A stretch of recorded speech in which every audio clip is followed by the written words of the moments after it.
what we call public opinion was just a manufactured narrative that makes it easier to convince people that if their views are different, then there's something wrong with that or there's something wrong with them. Spending is a tax. As soon as the government spends money, eventually it's a tax.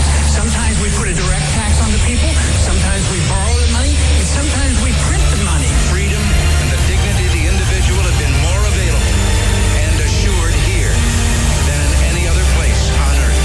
The Patrick Riggins Show. And now your host, Patrick Riggins. Hey, welcome to another hour of the Patrick Riggins Show. Yeah, your hour of sanity, logic, and reason. Putting the issues of the week into the context of the original and true American values of freedom and liberty. Playing some Metallica there, For Whom the Bell Tolls, to start the show off this week. You know, from watching the news and reading on the internet, Americans are looking for answers that you only find on this radio show. The result of that is the gradual rolling back of this increasingly intrusive and arrogant government that has developed within our country.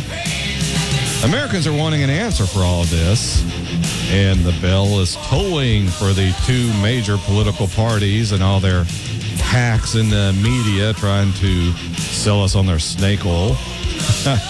This is the Patrick Riggins Show, coming to you live on the Libertarian Lighthouse Radio Network and locally here in Knoxville, Tennessee on News Talk 98.7 WOKI. I want to hit on some NSA news before we get started into the meat of the show this week. We posted this on our NSA monitored Facebook page. It's a story about them, the NSA. So, hey, maybe they got a kick out of reading it. The story ran in the UK Guardian this week and is entitled, NSA Paid Millions to Cover PRISM Compliance Costs for Tech Companies. What it says is the National Security Agency paid millions of dollars to cover the costs of major internet companies involved in the PRISM surveillance program after a court ruled that some of the agency's activities were unconstitutional. This is according to top secret material passed to the UK Guardian. The technology companies, which the NSA says includes, this is the NSA saying it includes Google, Yahoo, Microsoft, and Facebook, they incurred the cost to meet new certification demands in the wake of the ruling from the Foreign Intelligence Surveillance Court. The October 2011 judgment, which was declassified on Wednesday, found that the NSA's inability to separate purely domestic communications from foreign traffic violated the Fourth Amendment of the United States Constitution. An NSA newsletter entry marked top secret and dated December 2012 discloses the huge cost entailed. Quote, last year's problems resulted in multiple extensions to the certification's expiration dates, which cost millions of dollars for PRISM providers to implement each successive extension, costs covered by the special source operations of the NSA. Oh, isn't this nice? The government demands these internet companies give the NSA access to all of their data, and the cost to do it is put on the taxpayers. So we're paying the additional cost of making it easier to spy on us. Are you sick and tired of the NSA yet? The disclosure that taxpayers' money was used to cover the company's compliance costs raises new questions over the relationship between Silicon Valley and the NSA. Since the existence of the program was first revealed by The Guardian and The Washington Post on June 6th, the companies have repeatedly denied all knowledge of it and insisted they only hand over user data in response to specific legal requests from the authorities. An earlier newsletter, which is undated, states that the PRISM providers were all given new certifications within days of the FISA court ruling. Quote, all PRISM providers, except Yahoo and Google, were successfully transitioned to the new certifications. We expect Yahoo and Google to complete transitioning by Friday, 6th of October. Now, PRISM operates under Section 702 of the FISA Amendments Act, which authorizes the NSA to target, without a warrant, the communications of foreign nationals believed to not be on U.S. soil. But Edward Snowden's revelations have shown that U.S. emails and calls are collected in large quantities in the course of those 702 operations, either deliberately because the individual has been in contact with a foreign intelligence target, or inadvertently because the NSA is unable to separate out purely domestic communications. Last week, the Washington Post revealed documents from Snowden that showed the NSA breached privacy rules thousands of times a year in the face of repeated assurances from Barack Obama and other senior intelligence figures that there was no evidence of unauthorized surveillance on Americans. Now, we've been talking about this on the show for months now. In fact, we covered this last revelation just this last week on our show. The newly declassified court ruling by then Chief FISA Court Judge John Bates also revealed serious issues with how the NSA handled the U.S. communications it was sweeping up under its foreign intelligence authorizations. The judgment revealed that the NSA was collecting up to 56,000 wholly U.S. internet communications per year in the 3 years until the court intervened. Bates also rebuked the agency for, that's the judge, again, Bates also rebuked the agency for misrepresenting the true scope of a major collection program for the third time in 3 years. There's really no surprising news here. I mean, really, is anyone surprised to see this kind of thing and find out it's been going on this whole time? I'll ask the question this week that I asked last week. Are you going to do anything about this? Or am I interrupting your television time? This stuff isn't going to stop or go away just because you don't want to pay any attention to it. In fact, it's going to continue to grow and become more draconian each day you sit there and allow it to go on. Now, this story dovetails nicely with another one that ran on FoxNews.com this morning. It details the National Security Agency acknowledged this last Friday, that some of its analysts knowingly violated the agency's rules after the incidents were included in an Inspector General report. Oh, but hey, you can trust the government. You can't trust big business or rich people. No, but you can sure trust your buddies at the government. Bloomberg News reported earlier that a new report by the agency's Inspector General found several cases over the past decade where people deliberately violated internal rules when it came to conducting surveillance. The NSA's public disclosure earlier this week of secret court rulings showing that some data has been inadvertently collected from Americans has raised concerns about the amount of time that such materials are retained in government inventories. National security officials said earlier this week that they had initially kept such records as long as 5 years, but whittled that retention down to 2 years after the chief judge of the secret Foreign Intelligence Surveillance Court declared parts of the surveillance operation unconstitutional in 2012. That'd be Judge Bates. The NSA altered its collection processes, and then the judge then allowed the operation to continue. So isn't that great? A judge said the NSA didn't have to stop collecting all this information about people. It just had to, quote, alter its collection processes, unquote. So collecting information in clear violation of the Constitution, that never entered the judge's mind. Just the process by which it's done. We absolutely have to get this government reined in, or we're not going to have any freedom left in 5 years. We're practically already being monitored 24 hours a day. Pretty soon, the only place you'll be able to be alone is in your own mind. But, I'm sure they're working on that, too. All right, we're up on the first break here on the Patrick Riggins Show. We have a lot to get to.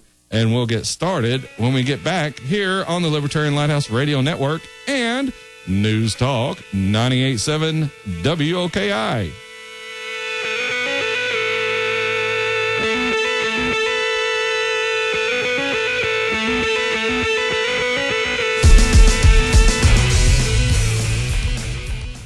Welcome back to the Patrick Reagan Show. Coming back in after that break, we have a ton to get to, and we're going to see how much we can get through in this really short hour we have each week. Last week, I talked a little bit about how we shouldn't be sending military and foreign aid around the world because it's charity courtesy of the American taxpayer. It's money taken at the point of a gun and given to other people in this country and around the world, well, who didn't work for it. They're not entitled to it because it isn't theirs. It's yours. I received some emails over the past few days asking quite a few questions about this idea, and could I elaborate on it a little bit? Instead of doing that, what I'm going to do is I'll take a different tack on this subject and approach it from this angle. Have you noticed when you have questions such as welfare and abortion, when those come up, liberals will say you can't legislate morality. These moral questions, they have no place in government. Well, think about this in context of this example. When I bring up the government forcing me to donate money to pay the medical bills of someone else, I get told that all advanced cultured societies, they all provide medical care for their citizens. Now, first off, we're the most advanced country that has ever existed on this planet, so you can't say all advanced cultures because we are the most advanced. We set the standard, so that argument falls short. But I get these arguments that cultured people take care of their citizens and free medical care is just one of the ways of doing it. Providing free housing, food, and apparently cell phones is a few more ways, of course. But to me, this sounds like we're legislating morality. You liberals, you're telling the rest of us that morally it's imperative that we pay the bills of others in our society.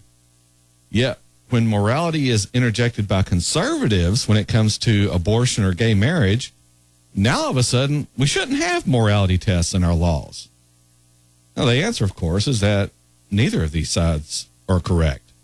They both want to tell you how to live according to their worldview.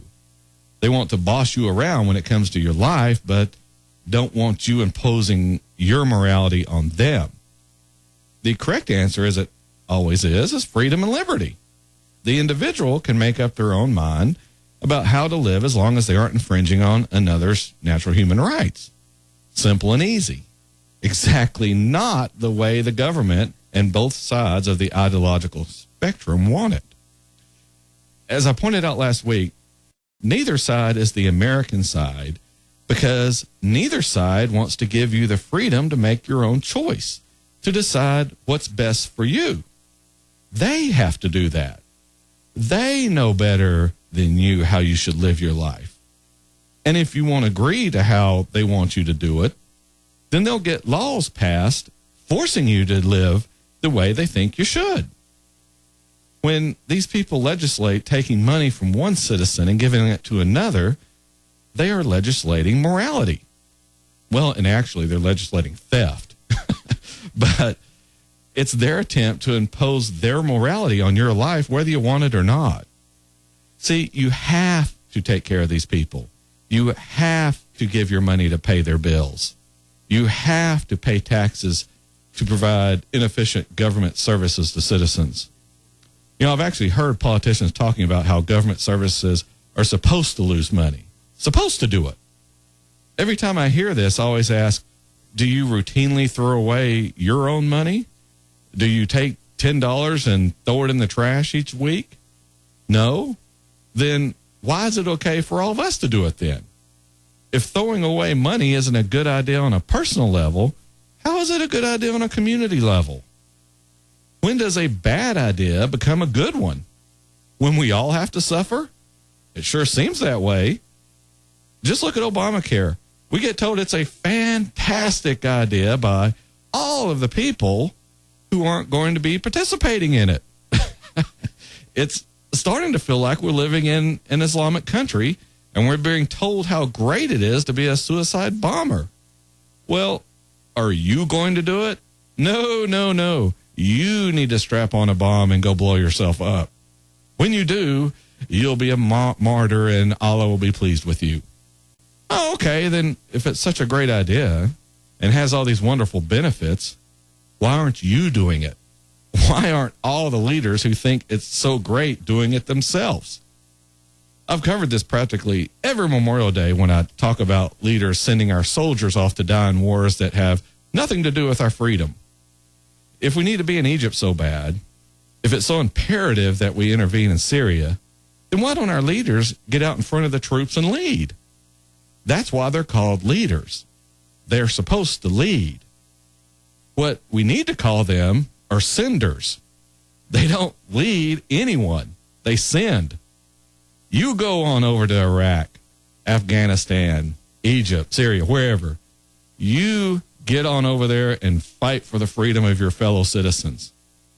You know, personally, and it may just be me, I've not had any Iraqis or Afghans or Egyptians or Syrians. None of them have been over here threatening me.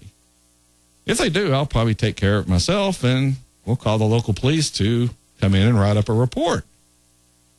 It used to be the leaders of countries rode into battle and fought.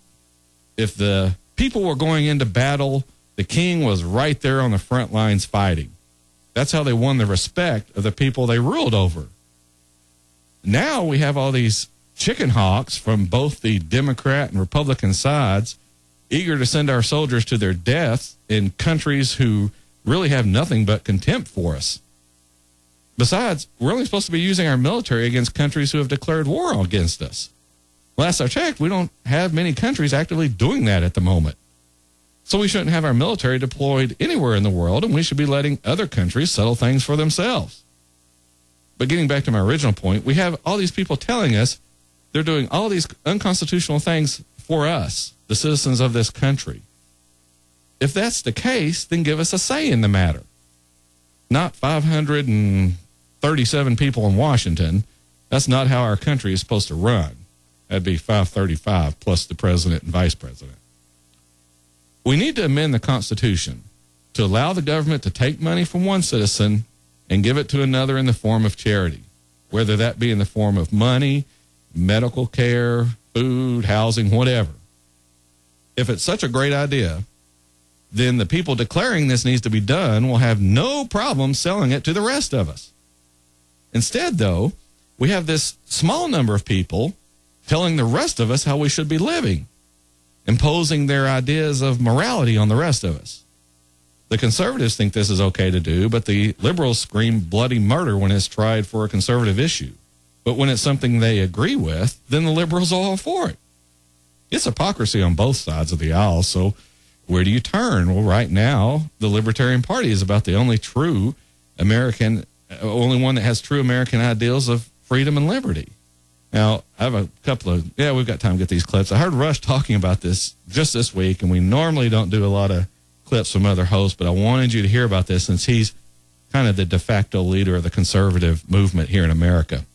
So here's his first clip he had. This was off his show, I think it was on Thursday. You know what our problem is? We have nobody representing us. The Republican Party is AWOL. The American people don't have a political party representing them anywhere. We do have a party representing the American people. It's called the Libertarian Party. It stands for individual freedom and liberty. Ideally, America, it stands for individual freedom and liberty. So it sounds like a good fit to me between those two.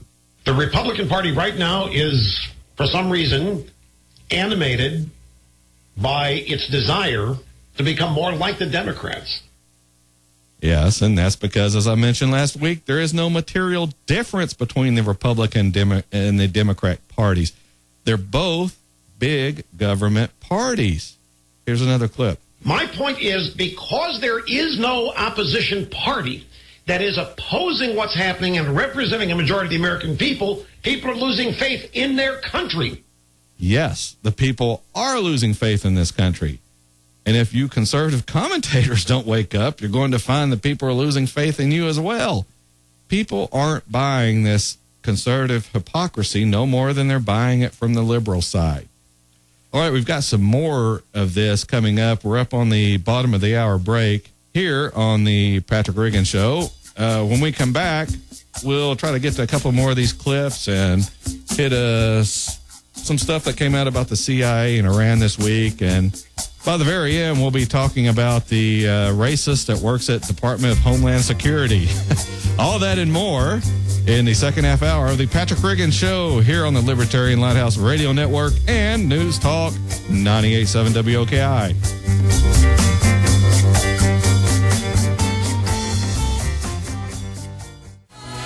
Welcome back to the Patrick Riggin Show,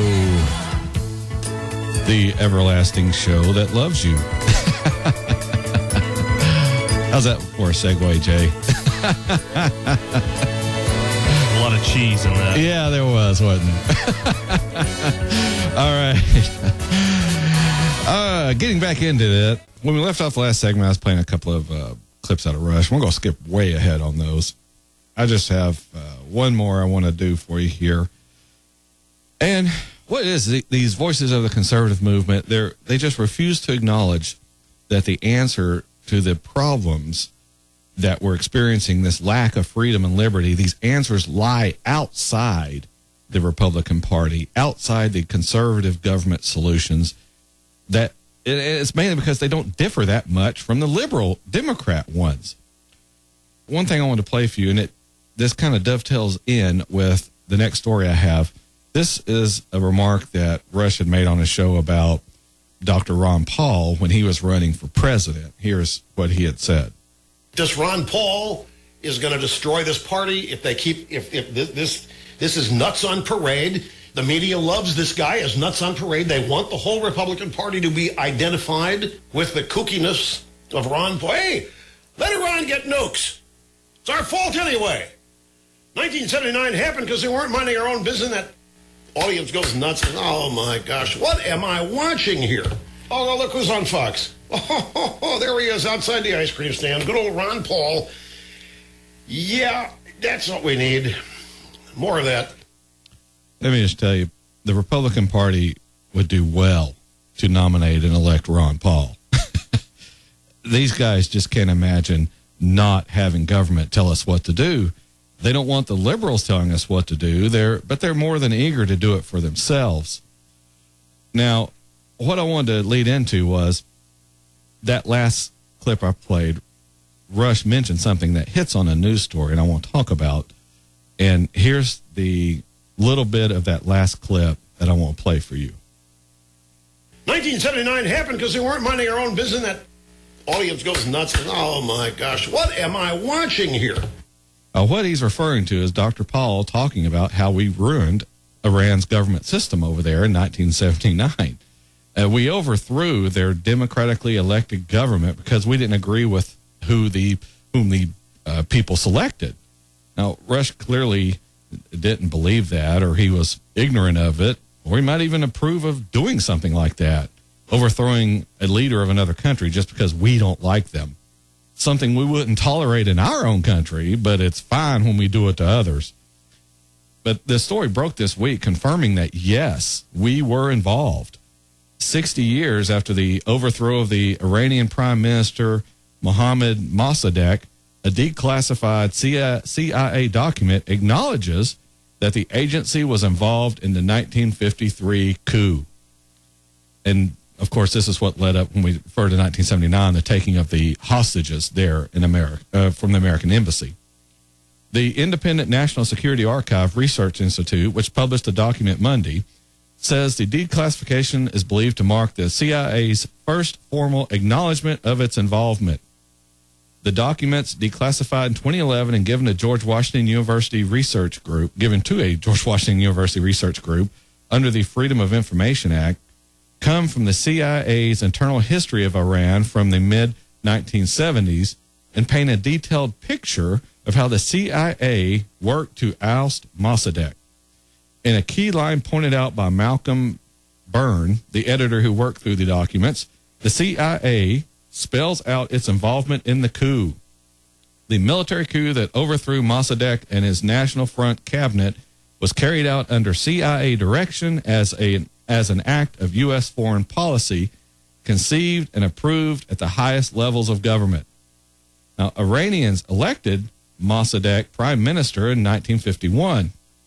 The leader quickly moved to nationalize oil production in the country, a move that would have been a serious blow to the United States and Britain, not to mention all the companies that had their businesses over there, and it would supposedly be a win for the USSR. Because of the failure of oil negotiations with Iran, along with a number of other issues, the United States was concerned that Iran was in real danger of falling behind the Iron Curtain.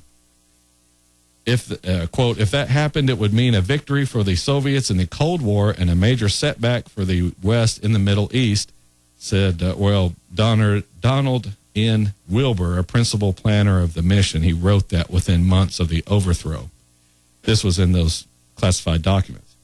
It was the aim of the TPA-JAX project, that was the mission's code name, to cause the fall of the Mossadegh government and to reestablish the prestige and power of the Shah.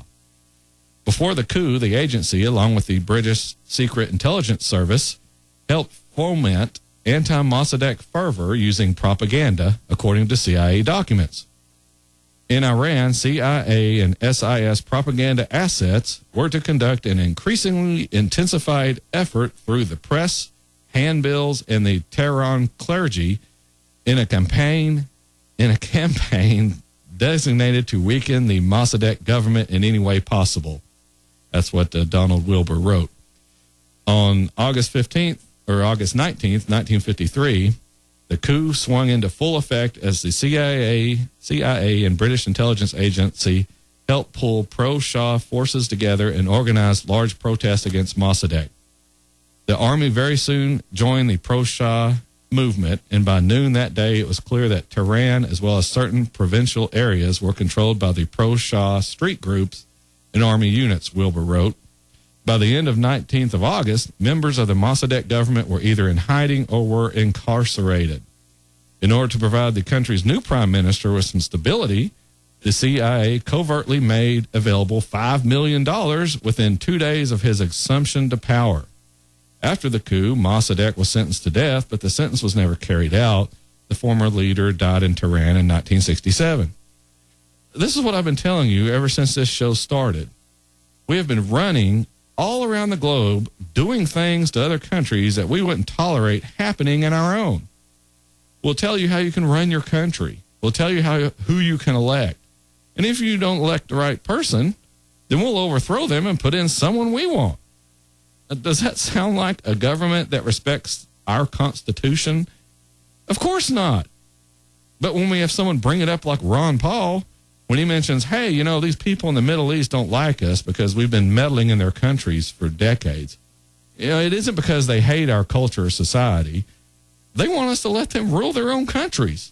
It really shouldn't surprise us, though, since this government won't listen to us, its own citizens, either.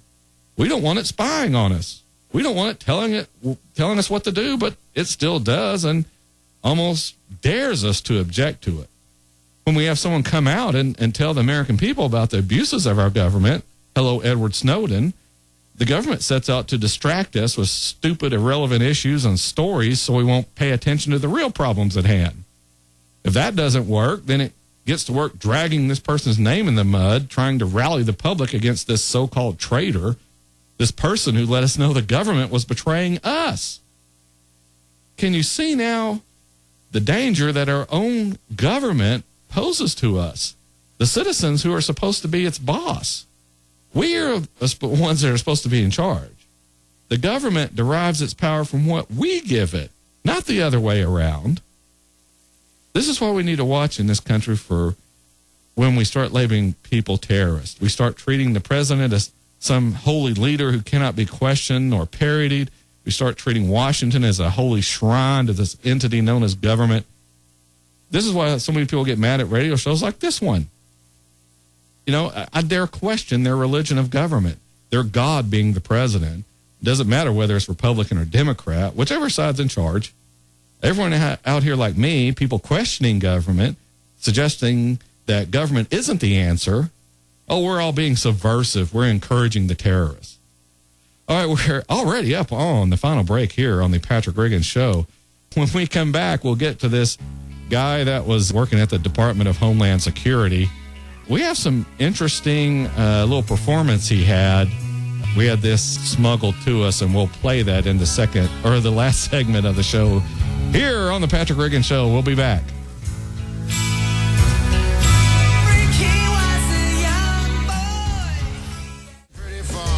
Welcome back to the Patrick Riggins Show, listening to a little Schoolhouse Rock. Those of you old enough probably remember this from Saturday morning TV during cartoons time. And before you ask, yes, I have the whole collection.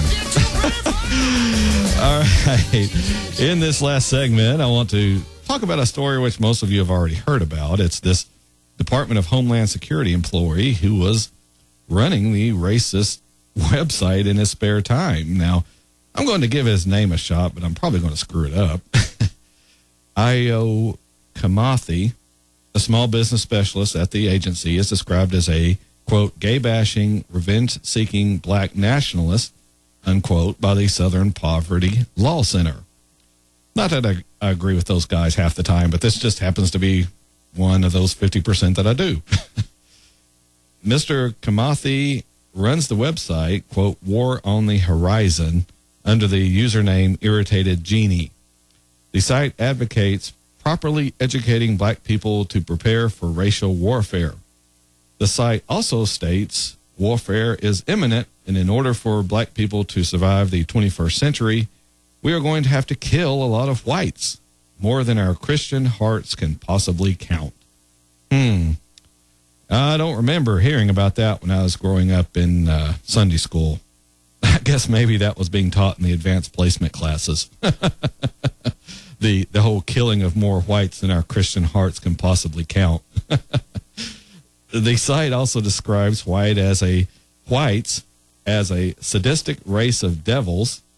It describes President Barack Obama as a treasonous mulatto scum dweller, and says former Secretary of State Colin Powell and Supreme Court Justice Clarence Thomas are Uncle Toms. Now, being a rapidly growing show with a very astute and plugged-in audience of listeners, we receive little news leaks here and there when stories like this make the headlines. And if you were listening a few weeks ago, you heard audio from the Department of Natural Resources in Wisconsin. It's a story where they had to kill the wild deer being illegally held in the terrorist training camp known as the Society of St. Francis. It was an alleged no-kill animal shelter. It didn't fool anyone. Everyone knew it was a terrorist training camp for Al-Qaeda. They were working with the deer and other hoofed animals, showing them propaganda films, teaching them to look cute, how to observe, plan, and carry out terrorist attacks. You know, if you missed that segment, it's available on our YouTube channel at youtube.com/Patrick Riggins Show. The segment's from the April 3rd show, and you can hear all the grisly details over there. Well, don't go now, though. Wait until this show's over. Then you can listen. Go over when someone else's show is on. Not that their show isn't as good as mine, but, hey, we both know it's not. All right, what we have here, we have this audio smuggled out that Mr. Kamathi was doing here at a venue, and it was sent to us so we could play it for you here. This is the concert audio, and it was appearing years ago when he used to be with this band.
Oh, yes. I had so many clips to choose from that story. But in the end, we went with the classic Eddie Murphy and that sketch from Saturday Night Live. If you want to see the whole thing, we'll be putting that clip up or the link up on our Facebook page. And we're up on the end of the show here. Speaking of the Facebook page, if you want to go to that, it's at facebook.com/Patrick Riggins Show. Facebook.com/Patrick Riggins Show. And Riggins is spelled Riggins. You can also go to our YouTube channel. It's at, and be sure and hit the like button over there on Facebook. It'll keep you updated on our stuff. You can go to our YouTube channel, youtube.com/Patrick Riggins Show. That's where all the archives are. And you can email us at, again, patrickrigginshow@gmail.com. Remember, liberty begins with you. Join me next Saturday afternoon at 4. We'll be fighting for freedom, liberty, and the restoration of the Constitution. Thanks for listening and have a great week. Of the captain and crew, like a man just released from indenture. As a dreamer, Join us again next week for a solid dose of truth